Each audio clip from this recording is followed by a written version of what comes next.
আসসালামু আলাইকুম সুপ্রিয় দর্শক, Bangladesh eye hospital Uttara limited থেকে প্রফেসর আনিসুজ্জামান আপনাদেরকে সাদর আমন্ত্রণ জানাচ্ছি।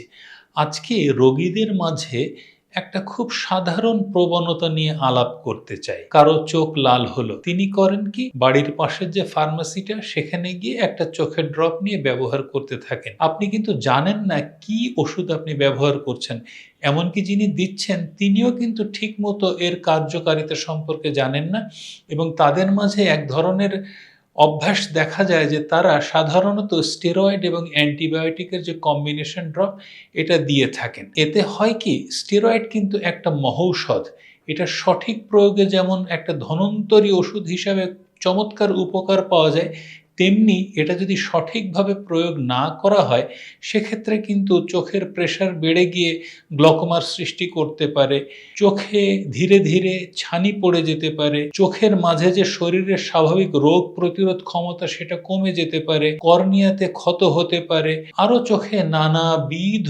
জটিলতার সৃষ্টি হতে পারে। সুতরাং চোখ লাল হলে বা চোখ উঠলে এভাবে ওষুধ ব্যবহার করা পরিহার করুন, চিকিৎসকের পরামর্শ নিন এবং সঠিক ওষুধ প্রয়োগে দ্রুত আরোগ্য লাভ করুন। মনে রাখবেন, চোখ অমূল্য সম্পদ, এটাকে হেলাফেলা করা যাবে না এবং না জেনে কোনো ওষুধ চোখে প্রয়োগ করা যাবে না। ভালো থাকুন, সুস্থ থাকুন, ধন্যবাদ, শুভকামনা।